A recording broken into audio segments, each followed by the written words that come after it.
This is an I Am Listening original podcast. If I had been there, I would have certainly been fighting tooth and nail to save Chatham Docks, because it's an area I understand a little bit better than many others.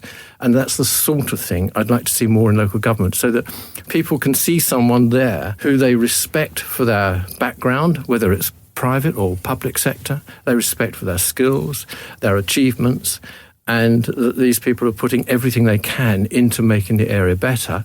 Welcome to the Kent Politics Podcast, your go-to source for insightful discussions on local and national political matters. Join us as we take a deep dive into local government across the county. Find out what the key decision makers have to say, what your money is being spent on, and how the party's policies could affect how we live. Plus, don't miss our regular feature, Westminster Watch, where we dissect the latest developments and decisions shaping the political landscape in the heart of the UK's capital. Engage with us as we delve into the issues that matter to you and explore the dynamic world of politics from a Kent perspective. Welcome to the Kent Politics Podcast. In the week where Medway residents were up in arms over plans for hundreds of homes, fears were raised over antisocial behaviour in Herne Bay, and Kent Online's Blue Badge battle took a considerable step forward. I'm Senior News Editor Nikki White, standing in for regular host Simon Finley, who is away this week, and I'm joined by Robert Boddy, who reports on Medway Council. Hello. And Daniel Esson, who covers borough and district councils in the county. Hello. We're also joined by Senior Editor Matt Ramsden with some news about a new columnist on Kent Online. Hello. This week's special guest is former Medway Conservative Councillor Stuart Tranter, who has drawn from his political and business background to come up with some proposals on how he thinks local government should be run. He'll be speaking to Dan a little later on. So, Rob, what have you been looking at in Medway this week? So, house building on the Hoo Peninsula is always a particularly contentious topic, but this week one village has been coordinating a response to a public consultation about a possible 350 homes on the south side of All Hallows. The village currently has just under 700 households already, but locals say the infrastructure already can't cope. What sorts of issues are they particularly focused on? There are the standard ones that come up all the time for the peninsula, which is that there's one road on and one road off, and that it's not particularly well maintained, particularly the further out you go. But what came up regularly was the regularity of power cuts, which residents say are daily occurrences, and the almost entire dependence on cars, as buses only come once every 2 hours. One resident we spoke with said people assume that villages are full of wealthy people in expensive houses, but the reality at All Hallows is very different, and they said they just don't know how the village could cope if it grew by half. So what's being done in relation to this consultation? Responses are going in until June 15th, after which Catesby Estates, who are looking at getting planning permission for the scheme, intend to put in an outline planning application. From what I understand, they will have a lot of responses to go through, and they're likely to be quite detailed, as local ward councillor Chris Spalding has said residents should engage with the consultation and make clear everything the village is lacking and what it would need to cope with these new homes. There is a hope that outlining all the issues might put off Catesby Estates, or they would make a scheme which doesn't address the issues and therefore is unpassable when it comes before Medway Council. Thanks, Robert. So what have you been working on this week, Dan?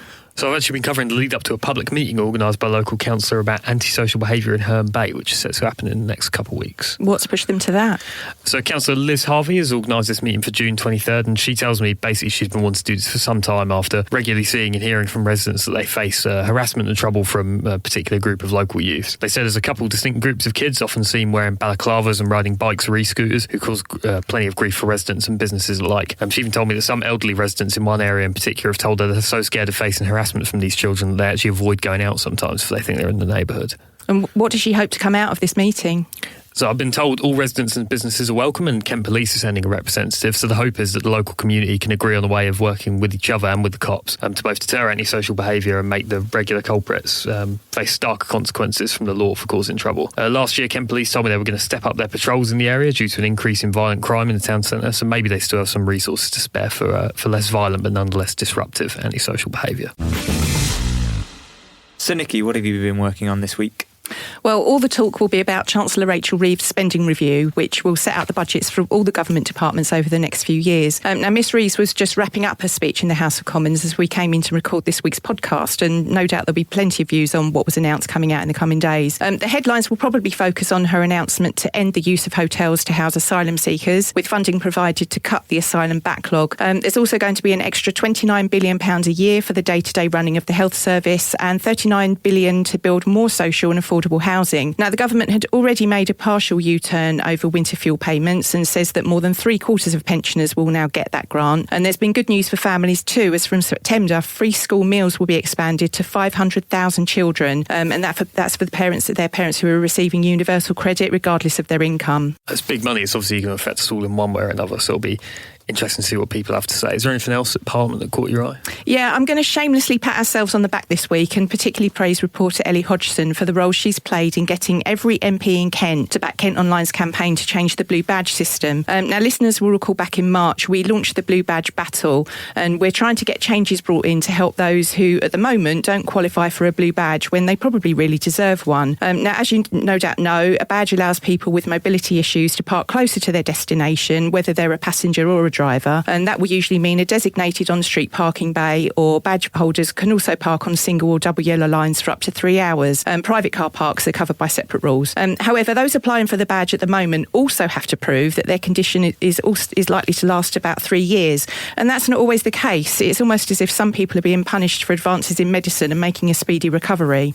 3 years is quite a long time, isn't it? Yeah, it is. I mean, some people might only need help for a year or two, and after hearing stories from some of our readers who are living with things like cancer and other life-limiting conditions, Ellie took up their cause. We had Maidstone MP Helen Grant, Chatham and Aylesford MP Tris Osborne and Mike Martin, who represent Tunbridge Wells. They were the first to lend their support, but we now have all the county's MPs have signed a letter calling for a temporary parking concession to be made available for patients who do not currently meet the 3-year eligibility criteria for a Blue Badge. The campaign's also supported by the Shadow Secretary of State for Transport, Gareth Bacon, and the Chairperson of the Transport Select Committee, Ruth Gadbury. Obviously, that's brilliant news. So what's the next step?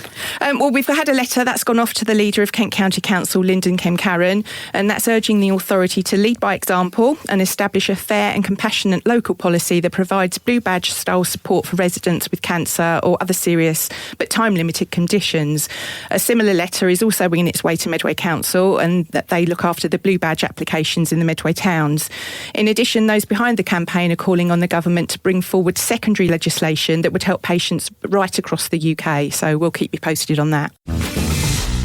So welcome, Matt, and you've got news of our new Kent Online columnist. Yeah, I have indeed, Nikki. Thank you very much. This week we launched the KCC Insider, which we're hoping is going to get a lot of interest across Kent. So who is that, and what's the thinking behind it? Well, the thinking behind it is that since Reform took over KCC at the May election, we've been having regular phone calls with people who work at County Hall and work for the County Council, talking about their concerns about work from home policies and the Doge unit that went in there last week to find efficiencies. So we decided to launch a column based on the thoughts of an insider. So the big question is, who is the KCC Insider? Yeah, it's a good question. It's not one I'm going to answer. Obviously, there's a lot of sensitivities around the sort of thing they're going to be talking about. So we wouldn't identify them because they'll probably put their job at risk. But all I will say is they are very well placed in the organisation. Thanks, Matt. Is there a topic that you would like to be discussed on the Kent Politics podcast? Perhaps you've got a question for one of our panel, or you'd like to comment on a hot topic in local or national government. Get in touch by emailing or sending a voice note to kentpoliticspodcast@thekmgroup.co.uk. So our guest now is a former Mayor of Medway, former Tory councillor for Rochester West of 8 years, and a businessman of many more, Stuart Tranter. Thank you very much for joining us. Thank you. Firstly, just by way of background, how did you end up in politics, and what did you do both before and after politics? Well, my early career was in BT. I started off in engineering. I ended up the head of service marketing, and I think I had some great training there, and they sent me to places like Harvard, where I was able to sort of learn a lot about strategies and so on. I then ran my own businesses from the early 90s, understandably in the marketing and technology worlds. But as I approached sort of retirement age, my wife said, "You need to do more in the local community." So, and of course, being me, I kind of went slightly overboard with it and became very interested. I was unhappy with the way Mark Reckless resigned, and I think that prompted me at that time to become more involved. But of course, that's history, and he had his reasons. And then I, became a councillor, and soon after that was mayor. So you sent us a little article you had written basically outlining sort of in broad terms problems with the structure of local government, why it doesn't seem to deliver public services efficiently and that kind of thing. Just for the benefit of listeners, could you give us a quick outline of that? Why is local government in such a mess? Yes, and of course it's a very complicated question. When I going back a step, when I went into all of this, I was really interested to find out, although I'm trained to look at businesses and industries, it was more difficult to try and figure out what makes a borough or an area or a town or a city effective. And over time, with the council, I was really trying to fish to see, well, what are the core problems here? Because they're all evident to people. There's never enough money. People, whatever the priority is of the local authority, somebody else has a different priority. They are constrained by the laws. Most of their money is mandatory, the way it has to be spent, for example, social services. All this is known to people. So I tried to figure out why isn't it local government is not getting more investment. And I think fundamentally governments of all colours don't trust local government enough. And they probably don't trust them because there aren't the skills within local government to be able to make the big decisions, for example, to grow the economy. And I therefore looked at, when I looked around me at my colleagues, lovely people, and from all parties, I might add. I'm not being party political here. There are lovely people in all parties. There's one or two you look at and you think, I'm not sure why you're here, but that's life. But there were very few that stood out. And then when you put the constraints around them, they're unable to progress and to make the real big changes. And they're just ordinary people from ordinary walks of life. And that's how we've set it up. I think now, the heart of my argument is we need far fewer councillors and possibly to attract people who have other commitments in life, families, careers, skills and so on. We need to be able to pay them more and perhaps attract people, have a far fewer number, I suggest in somewhere like Medway, 7 or 8, and to attract people who have specialist skills in an area and for them to be elected on that basis. One thing I know that you don't point out in your analysis of problem with local councils is that, and I hope you might acknowledge that this is a big part of the problem, is that surely when your party, the Tories, were in charge of the economy for 15 years, at national level, they cut local government funding absolutely to the bone by more than 25% in absolute terms. You think that's not had any impact on the way local government runs? No, of course, everything does. And I don't think there's ever been a moment in history when any local government, or any public service for that matter, is saying, oh, we've got more than enough money to do everything that we'd like to be able to do. And the last government, I'm not going to defend them at the moment because everyone, this is not the nature of this today. But it was an incredibly difficult time from the start, right through to COVID and then war in Europe and so on. They had a lot of challenges. Whoever was in charge was going to find it a challenge. I would say that the cuts to local government are more nuanced than you suggest. In fact, it was a changing shape of how it was funded. And I'm not defending it, but I don't think the figures are quite, when you add them all up, as bad as you suggest. But that's a moot point. So one of the other things you've written that's sort of implicit in what you said is that there's a lack of this expertise in the public sector. The right kind of people aren't working for councils, the right kind of people aren't standing for elections to councils, and you seem to sort of venerate the supposed dynamism and expertise of the private sector. But surely one of the biggest trends in the use of public sector money in recent decades is that the state, both local and national, spends eye-watering sums of money on outsourcing things to the private sector, on private sector consultants to tell it how to run public services, and yet still we're in this complete mess. Surely if the private sector had all the solutions to local government's problems, they would have found it by now because we've been throwing public money at them. I'm not saying that this is something that the private sector has got all the answers to. That's not what I said. although it is fair to say it's not dissimilar to the way effective businesses are run. And if we had a group of people, some of them, for example, if we had a specialist councillor who had expertise in healthcare, they're very likely to have come from the public sector. So I'm really not saying that everything's got to be private sector. And I think that would be a misrepresentation of my thoughts and ideas there. I think a lot of people will hear that you want to reduce, Medway has 59 councillors, yes. Reduce that to sort of less than 10. I think a lot of people would probably support that, maybe because they think their councillors aren't very effective. But in terms of sort of the nuts and bolts of how it would actually work in saying an expert comes, are you arguing for sort of somebody would stand to be elected as the health councillor or or the schools councillor or that sort of thing? Is that kind of the logic? Yes. At this stage, it's a broad principle, because I remember my starting point is why aren't governments investing more in local government? Well, they never have done to any great extent, or at least for a very, very long time they haven't. And so I would like to see people from a whole range of skills just to come and be part of it. How it would be a little bit like an elected cabinet, I suppose. Mm-hmm. I haven't thought through every last detail of it. It's a principle at this stage. It's to say, look, here's a direction of travel that we could go. The current national government looking at more at elected mayors, and particularly in this area, and that would seem to be the way we're going. And I think that could be better than the current system. But I'm still concerned that it's still not right. I used an example in my paper of Chatham Docks, and I know that the leader of Medway Council does not want to see Chatham Docks close, but he feels, as far as I can tell, I mean, it's for him to answer, of course, but as far as I can tell, he feels he has no other option. I would argue, I don't think he has a team around him of people that have been able to argue that. And I also would say that the previous administration take a lot of that blame too, because that journey started a very long time ago. And if I'd been there, I would have certainly been fighting tooth and nail to save Chatham Docks, because it's an area I understand a little bit better than many others.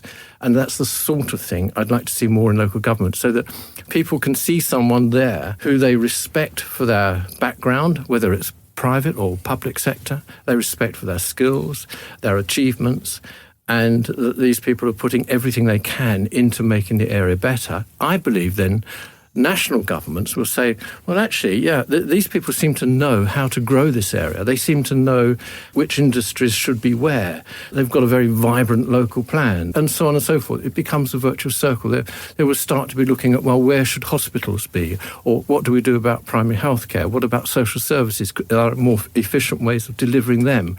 But that requires a lot of expertise. Some of it exists within the councils. I'm not saying officers don't have many of those skills, but we also need it from the elected side as well. Do you think that an element of this is the political aspect, the fact that, at the local level there is the Conservative Party and the Labour Party and the Lib Dems and all that sort of thing?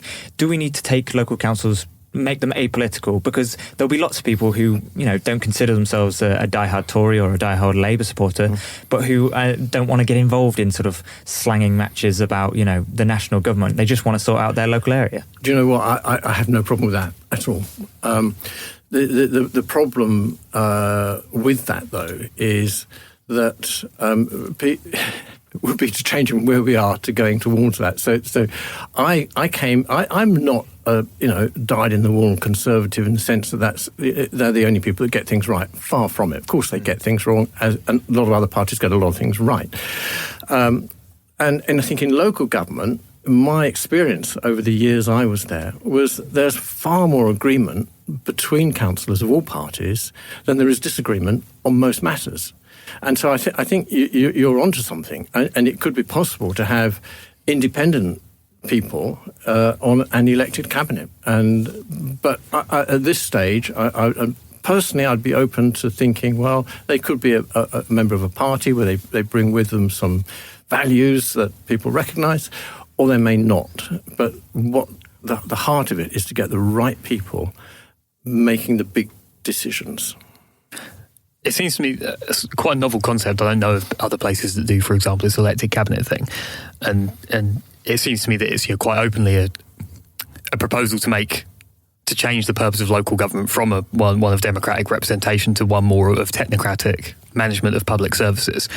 But it also seems to me that in that way it's also quite anti-political, the idea that local problems can be solved simply by having a small number of the right kind of smart people making the right kind of decisions to solve our problems. It seems to me that there are institutional reasons why these kinds of people have not arisen naturally through the processes of politics to govern local councils effectively. And surely that means the primary problem is not necessarily the structure of local government, but one's political parties. Political parties, including your own, have become so divorced from the public that not enough people are joining them locally, not enough people stand for them locally. And like you say, if you're the kind of person who sincerely wants to change your area, whether you have strong political views or not, why wouldn't you just go to the private sector? This seems to me to sort of ignore the elephant in the room, which is the question of political parties, unless you concede that you just don't think they actually have any role in local government. No, I'm not saying they shouldn't have any role. As I hope I'm clear, that I think that could go either way. I don't really know how to answer that. I mean, I think at this stage, all we need to do is to try and get good people making decisions and for them to be accountable to the public along with the ideas and proposals that they put forward. And when I joined, I mean, despite my background, the first thing they asked me to do was to be on Children and Young People's Overview and Scrutiny Committee. Well, of all the things that I had skills on, it certainly wasn't that particular area, although I embraced it because, here's something new to learn. But could I contribute much? Probably not. So my whole life has been trying to help organisations succeed, to find out why they're not succeeding, and to try and help them to get the very best people in the best positions to make the best decisions. This is not, what I'm suggesting is not going to solve all the problems. Of course it's not. I mean, I live in the real world. And local government is always going to have to follow the laws and the rules set by national government. I mean, that's a huge part of it, always will be. What I'm saying is, at a local level, and every geographical, shall we call it, community of interest, it has got its own opportunities and its own problems, and we need people with the skills to recognise those and to really be able to drive them forward. And without trying to rubbish any councillors anywhere in the county, all I'm saying is we could do better. And to do that, we'd have to pay them a little bit more. Sorry, the other point is this, behind what you're saying. I mean, at the time I was a councillor, I think the basic allowance was about 10 or 11,000. Now, as a retired person with a pension, that was okay for me. For some people who, are sort of got a young family, they've got a mortgage to pay, it's just not possible to do that. And in the middle of my career, I'll be honest, my head, I mean, it took an interest like most people in what was going on around me, but I wasn't in a place to suddenly give up everything I was doing and walk into that. I've often joked with people, if anyone criticises me, and believe it or not, it happens, if anyone I said, well, the reason you got me is because you didn't stand. And it's as simple as that. And to get people to stand, we've got to put something there where they feel excited and interested to do so. Similarly, on those lines, I mean, remuneration is obviously a major part of, as you say, people don't want to take a career break or give up their evenings when they've got a young family or whatever it might be. Do you think there's also an element of it that local councils aren't as... Well, we're seeing a little bit change with the devolution, but the powers they have, for example, the local authorities used to be in charge of schools, and they're less so now because of the changes with the academy system. A lot of people have this perception, whether right or wrong, because obviously they do adult social care, which is a massive part of local government, but that the council basically collects your bins, cuts the grass, doesn't really have that much, it doesn't control transport, for example. Are these things that with devolution possibly will make local government more interesting? Because people say, well, you can do whatever you want in local government. Well, yes, I mean, that's the direction of travel. But by the way, transport, of course, is included in local government. They have a lot to do in that, but they, of course, don't run the national highways networks or the national rail service and so on.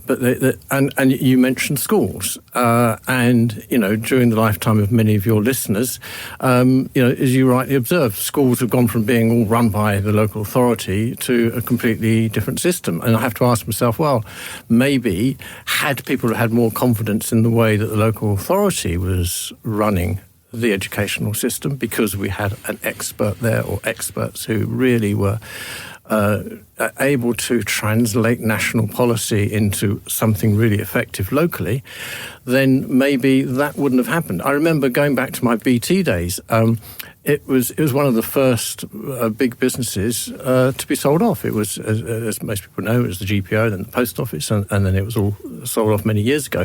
And I was there when all that was going on. And I had to think to myself, well, why is that happening? It was happening because people didn't have confidence in the monopoly as it was and the way it was being run. And so therefore there was this huge change that came about. And the better we can run things, the more confident we are the way they're run, the less likely we are to interfere with them. And so again, it comes back to, it's not the panacea that's going to solve every problem, but if we're able to raise the standard locally and encourage more really qualified, great people, then maybe we could start to see better investment decisions. As Rob mentioned, the government is, there's huge local government reforms that are happening at the moment. And as part of that, the total number of councillors across the whole of England, but particularly in Kent, is going to be reduced very significantly. They'll have more responsibility as part of these unitary councils, presumably meaning they'll probably end up getting a higher allowance. So do you think, even if it's not perfect, do you think maybe the reform of local government with less councillors, with more responsibility and more time, is a step in the right direction? I think it is, yeah, and I think that's a fair point. I would still like to look at the details of that, and I'd like to see how it plays out. If as these changes are implemented, it encourages more people to become part of that, then that could be good. And I go back to one of my earlier points, is that, or at least I wrote it in the paper, is that all parties struggle to get good people to stand for election. And that's no criticism of any party, regardless of the size of their membership. It is very, very difficult. So the more we can do to improve that opportunity, the better for the country as a whole. Stuart Tranter, thank you very much for your time. Thank you.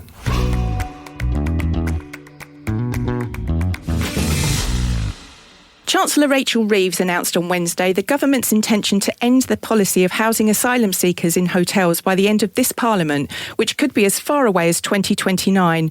Rob, why have they done this, and what will happen now instead?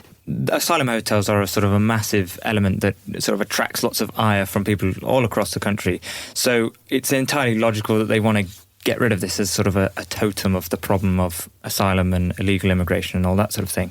So what they plan to do is, from my understanding, is invest in the processing of the people who come and claim asylum and come to this country, to get through that backlog quicker, because basically the reason why these people are in these asylum hotels is because they are just waiting for results of whether their asylum claim will be approved or denied, and then there's obviously the complications that go on with what happens after they've been denied. So I think this is a very sensible proposition from the government, in terms of this has kind of always been the answer all along. There have, as part of austerity, the immigration services were not immune to the cuts from the previous government, and so staff numbers of people processing the applications of asylum seekers went down. So obviously the backlog grew, as it does in sort of across all government departments, and that's why we see the extent of the people in the asylum hotels that we have done. So I think if Labour are serious about this and really do amp up the amount of people and try to get to where they say they are, which is basically as soon as somebody arrives in the UK, they are processed, and if they win asylum, then they get to stay, and if they don't, then they move on to the next step, then it's entirely plausible that they could get to closing the asylum hotels by the end of this Parliament. Dan, in the public's mind, those seeking asylum are all coming across on the small boats, but it's far more complex than that, isn't it? Yeah, obviously, many people who come over on small boats and arrive in Kent then go on to claim asylum, but quite a lot of illegal immigration and asylum claims to this country actually originate with what is technically perfectly legal means. I've mentioned this on the podcast before when covering, for example, illegal working in licensed premises. A lot of the time what people will do is come over on working holiday visas or short-term work visas or student visas. There are a lot of universities which are very open to accepting students from abroad, regardless of the transferability or relevance of their qualifications. And then once you find a legal way of getting into the country, claim asylum. Because it seems to be treated like an open secret that once you get into the asylum system, once you have a claim lodged, the legal architecture available to you of putting in more asylum claims and appealing and that kind of thing almost guarantee your ability to stay in the country pretty much indefinitely, and especially if you can find housing or whatever, just sort of disappear into the black economy. So it's not just people on small boats who are responsible for asylum claims, but they are a large proportion. So in a word, do you think this will work? No, probably not, because of precisely that thing I mentioned. That part of the reason why the government is so burdened with finding long-term housing for people who claim asylum is because of the very nature of the asylum system and the legal infrastructure around it, is that you can claim asylum. If it's rejected, you can appeal. You can appeal, as far as I can tell, nearly indefinitely your asylum claims. And the problem is all of this sort of, while it's a major public issue that a lot of people care about and it costs an awful lot of money, all of this is a way of avoiding the central legal, political, moral question embodying questions of asylum seeking, which is international human rights law up to scratch, and is it in line with what the vast majority of voters want? I think the answer is clearly not. As long as we have a system of international human rights law where citizens of any state can basically claim asylum in any other state, because under extremely broad grounds, there will always be a huge market of people trying to come into this country to claim asylum because we enjoy a brilliant standard of life here relative to most of the rest of the world. So basically the only way the government will ever end up not having to house huge numbers of people who are pending asylum claims is if they, for example, withdraw from the ECHR or rewrite our local interpretation of the European Declaration of Human Rights to make it so we no longer have those responsibilities to people. And I somehow don't imagine that the government really has the appetite for that. Thanks both. OK, folks, that's your lot for this week. Thanks to Rob, Dan and Matt for their contributions. Don't forget to keep an eye on Kent Online for the latest politics coverage, especially our new column, KCC Insider, and you can find that at kentonline/politics. You can also sign up to our politics briefing newsletter by visiting kentonline.co.uk/newsletters, and don't miss KMTV's politics show every Friday at 5 p.m. See you next time. Thanks for listening to the Kent Politics Podcast. Don't forget to check out stories throughout the week on the politics page of Kent Online. And you can watch the Kent Politics Show on KMTV every Friday at 5 p.m. or on demand at kmtv.co.uk. This has been an I Am Listening original podcast. For more information, head over to our website, im-listening.co.uk.